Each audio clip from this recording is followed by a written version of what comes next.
Salut à tous, c'est Padbou pour la chaîne Black Ravens.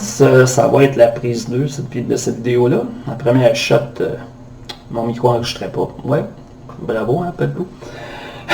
Bon, trêve de plaisanterie. Ouais, ça faisait un petit bout que j'avais pas fait de vidéo. Il y avait 2-3 sujets, 4 peut-être, dont je voulais jaser. Et au lieu de faire 2, 3, 4 vidéos, ben, j'ai décidé d'en faire juste une. Et parler de tout ça en même temps, de faire un genre de pot-pourri, de melting pot de sujets rôlistes. Dans la description en bas, dans le Tweedledee-doo, je vais vous dire exactement de quoi je parle, c'est quoi les sujets. Vous verrez si vous êtes intéressé à écouter la vidéo ou pas. Fait que voilà, je me lance tout de suite. Premier sujet, excusez-moi, les actual plays. Est-ce que c'est vraiment une bonne chose? Je m'explique. Présentement, c'est la folie furieuse, c'est la mode hein, dans le milieu rôliste, les actual plays. On dirait que tout le monde va en faire, tout le monde est là-dessus, tout le monde veut des visionnements, tout le monde veut des abonnés sur YouTube. Et je suis rendu à me poser cette question-là. Est-ce que c'est rendu trop loin? Est-ce qu'on va trop loin avec ça? Si on prend des chaînes comme Critical Role ou encore Roll and Play, c'est des acteurs professionnels. C'est des acteurs professionnels qui sont engagés, sont payés pour faire ça. Ils ont du budget pour faire ça. Ils ont du budget de cosmétiques, du budget. Ils ont des coiffeurs, des coiffeuses. Tu te dis, gars, c'est complètement autre chose. C'est complètement déconnecté de la réalité de la majorité des rôlistes. Et je me dis, à nouveau, quelqu'un qui s'intéresse à des jeux de rôle, puis qui voit ça, est-ce que ses attentes sont faites en fonction de ça? Je veux dire, si le jeune qui va faire ses premières parties avec ses amis, puis qui s'attend à ce que ça sorte comme Critical Role ou Roll and Play, ben, il risque d'être déçu. Ça risque de ne pas être ça, mais pas pantoute, là. Tu dis, c'est quoi l'affaire? Ouais, on n'était pas là, puis ça s'est pas passé comme... tu sais, t'es quasiment rendu à dire, c'est pas comme d'un film, là, tu sais, on est loin de ça, fait est-ce que ça peut le décourager, puis est-ce que ça peut lui dire, ben, finalement, un jeu de rôle, c'est pas pour moi, là, laissez, hein, c'est pas ça pantoute, tu sais. Quand t'es rendu, là, que c'est des pros qui ont des budgets à pu finir, tu sais, je dis pas que ça n'a pas sa place, mais est-ce que trop c'est comme passé? Personnellement, les actual plays, je vais les écouter si j'ai envie d'en apprendre plus sur un système, voir que, tu sais, j'ai-tu bien compris le livre, j'ai-tu bien compris le fonctionnement, là ça va m'aider, sinon, j'ai plus ou moins d'intérêt. Oui, je participe à certains. Il ne sera pas enregistré, il ne sera pas diffusé, ça ne me dérangerait pas. Je joue pas pour ça, je joue parce que j'aime le jeu de rôle, c'est tout. Fait que voilà, des pros, vous en pensez quoi? Est-ce que ça a sa place? Est-ce que vous êtes pour ou contre, ou ça vous dérange pas? Comme je dis, je suis nécessairement contre, mais est-ce qu'on est rendu qu'on va trop loin là-dedans?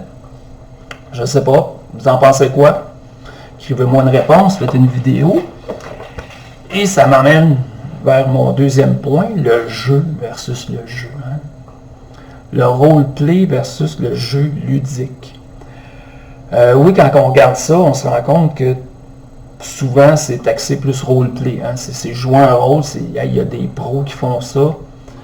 Et on dirait que le jeu, la section ludique du jeu est moins mis de l'avant. Hein?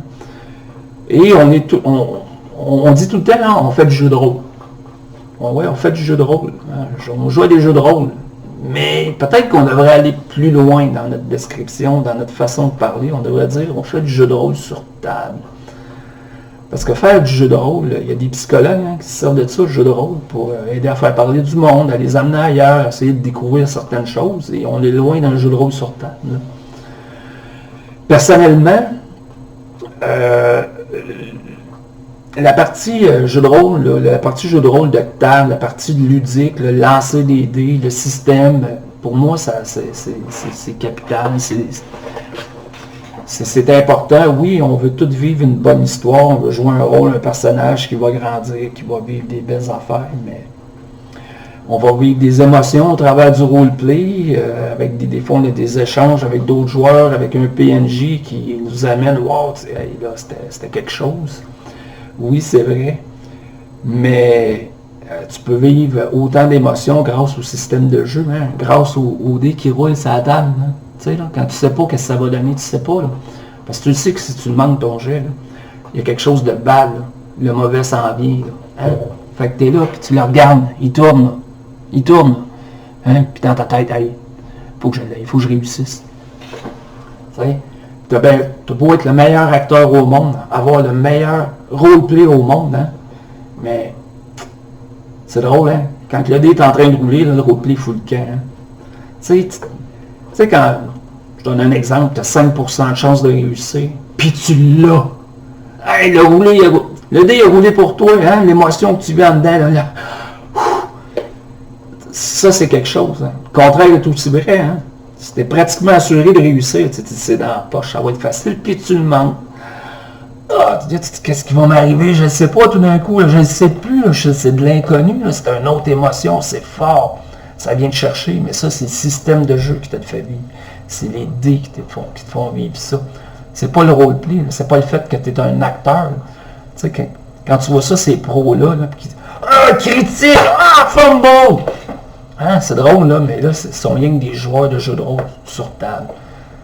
Le système vient de parler, le jeu ludique vient de parler. Puis, pour moi, ça, c'est aussi important que n'importe quel roleplay. Ça fait partie du jeu. Ça fait partie du pourquoi je fais du jeu de rôle, de table. Tu sais, si je voudrais devenir un acteur, puis je voudrais faire juste du jeu, du roleplay, ben, je m'inscrirais à du théâtre, je ferais des cours de théâtre, je ferais du théâtre amateur, je ferais de l'improvisation. Je ferais pas du jeu de rôle de table. Pour moi, un va pas sans l'autre. Et vous, je vous pose la question, vous en pensez quoi? Est-ce que non? Finalement, le système, le lancer des dés, c'est plus ou moins important. Vous, c'est juste vraiment le roleplay, l'interaction entre les personnages. Vous avez le droit, c'est correct. Mais moi, non. Un va pas sans l'autre. C'est comme ça. Ça m'amène vers mon troisième sujet. Ça, c'est une question, je pense, du RPG Week dans la saison 3. Je ne me rappelle pas quel numéro. Est-ce qu'on gagne? Est-ce qu'on gagne à un jeu de rôle? Est-ce qu'il y a un gagnant? Il y a eu beaucoup de vidéos-réponses de fait là-dessus. Il y a eu beaucoup de réponses, puis elles étaient toutes bonnes, puis tout le monde le sait. Hein, il n'y a pas de gagnant comme tel. Là. Il n'y a pas un gagnant à la fin de la soirée. C'est pas comme quand tu joues au Monopoly. Là. Ça, on le sait tous. Mais tu peux gagner en jeu de rôle, hein, si tu as eu du plaisir, si l'histoire t'a le fun, si ton personnage a évolué, puis oui, tu vas avoir gagné. Parce que tu n'auras pas perdu ta soirée, ça va être plaisant, mais tu peux perdre aussi. Hein. Si l'histoire est plate, tu t'ennuies à mourir, et le focus ne vient jamais sur toi, tu peux perdre. Là, j'ai perdu mon temps, moi j'ai perdu mon temps, ma soirée. Ça, c'est valide autant joueur que maître de jeu. Hein. En tant que maître de jeu, tu vas gagner. Si les joueurs sont impliqués, puis sont dans ton histoire, puis tu vois qu'ils ont du plaisir, ben t'en as, t'as du fun. Puis d'un autre côté, si tu te préparais de quoi, puis les joueurs ont l'air à s'emmerder, puis ça ne tente pas, puis c'est pas nécessairement ce que tu as préparé mauvais, mais bon, je sais pas, ils sont pas là ce soir-là, mais là tu perds aussi. Ça, c'est à peu près la réponse que tout le monde a donnée, puis c'est correct. Moi, je vais emmener ça un petit peu plus loin. Je ne sais pas si c'est la pandémie, si c'est tout ce qu'on vit présentement. Pour faire une histoire courte, personnellement, ça ne me touche pas tant que ça ne m'affecte pas tant que ça, mais ça affecte beaucoup des gens autour de moi, et donc par la bande, ça finit par m'affecter, finit par trouver ça dur, et je suis rendu à... On dirait que je suis rendu à une place où j'ai besoin, oui, ça devient comme un besoin. J'ai besoin que mon personnage gagne. J'ai besoin de me rendre au bout de l'histoire et savoir que j'ai gagné. Que mon personnage, le personnage de Patlou a gagné. Je ne demande pas à ce que ce soit facile, que ce soit, comme un couteau dans du beurre, là, que tu as tous les deux doigts dans le nez. Non, c'est pas ça que je dis, mais on dirait que c'est un besoin, là, c'est ainsi. J'ai besoin de savoir qu'au bout de, finalement, j'ai gagné. Puis si je suis à moitié de la campagne ou à moitié de la session, puis je sais que je sais que je vais perdre, ben je sais pas. Je me sens déjà qu'on a assez que je me dis dans le jeu de rôle. Je sais pas si vous comprenez ce que je veux dire. Puis tu sais, gagner, là, pas une victoire bittersweet, comme disent les Anglais, une victoire douce amère, là, regarde. Non, on dirait, non. Ouais, gagner. Tu sais, savoir qu'au moins dans le jeu de rôle, ça va bien. Je sais pas.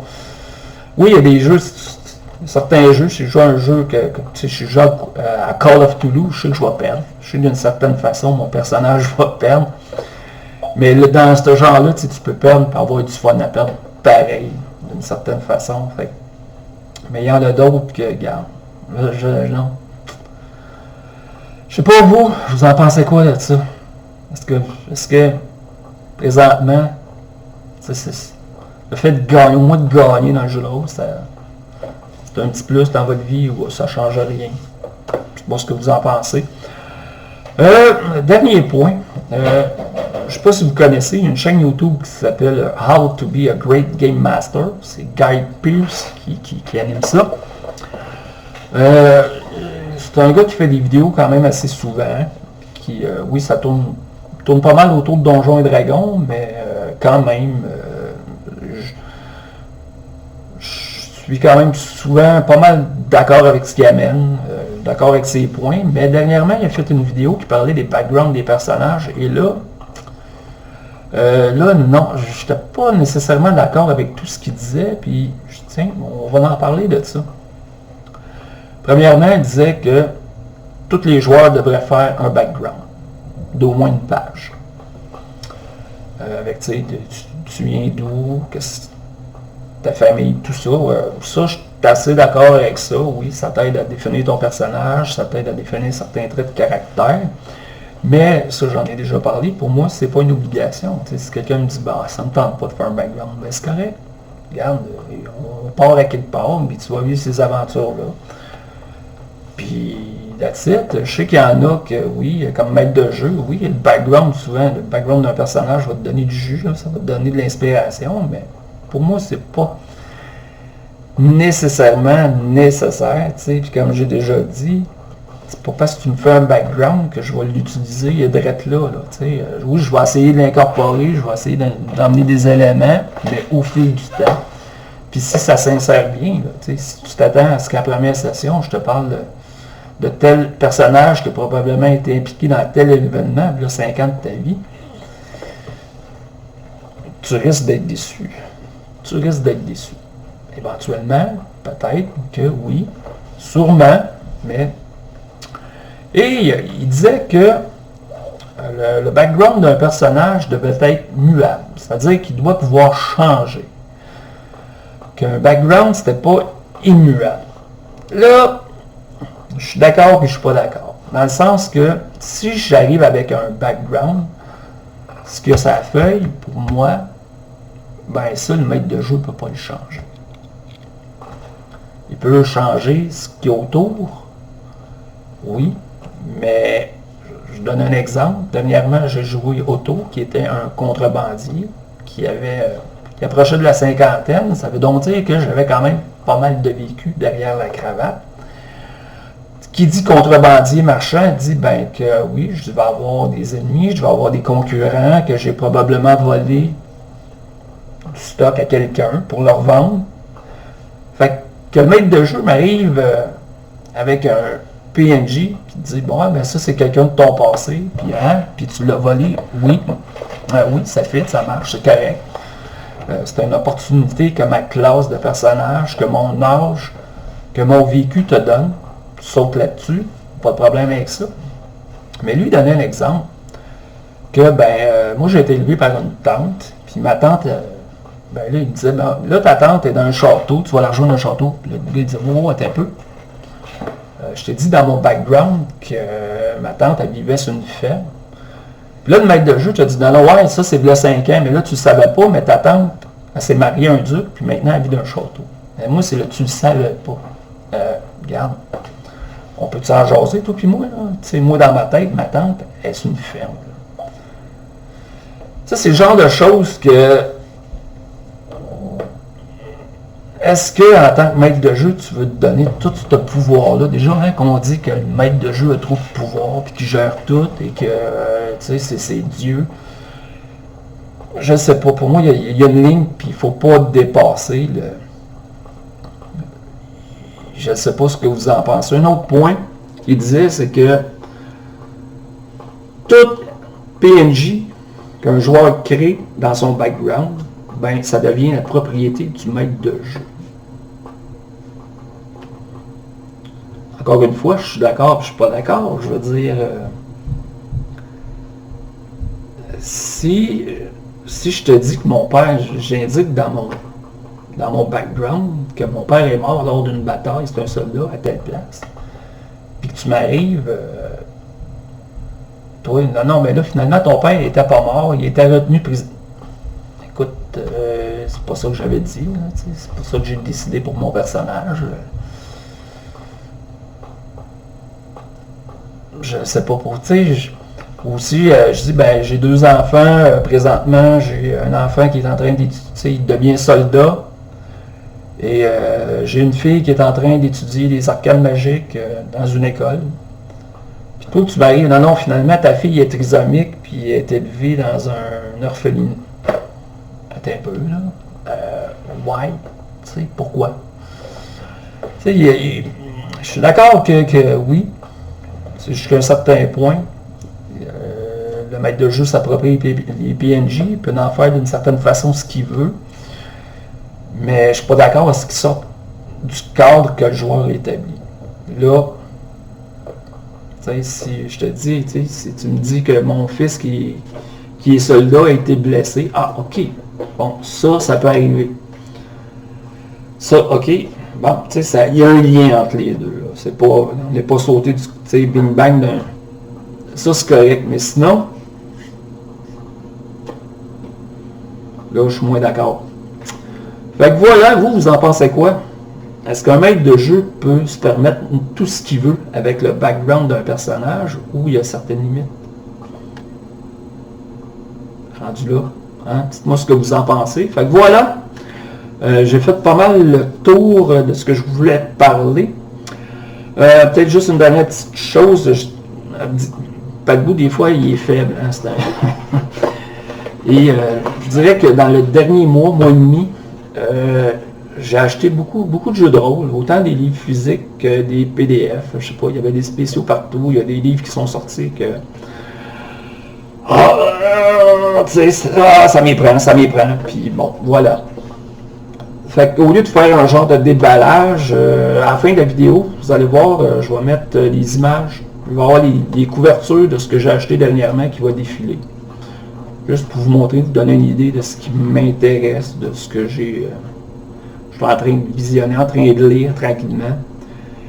Si jamais il y a quelque chose qui vous voulez en savoir plus sur un de ces livres-là, un de ces jeux-là, ben mettez-moi un commentaire, puis je ferai peut-être une vidéo là, pour parler du système, pour parler de quoi ça a l'air. Puis en tout cas, je verrai.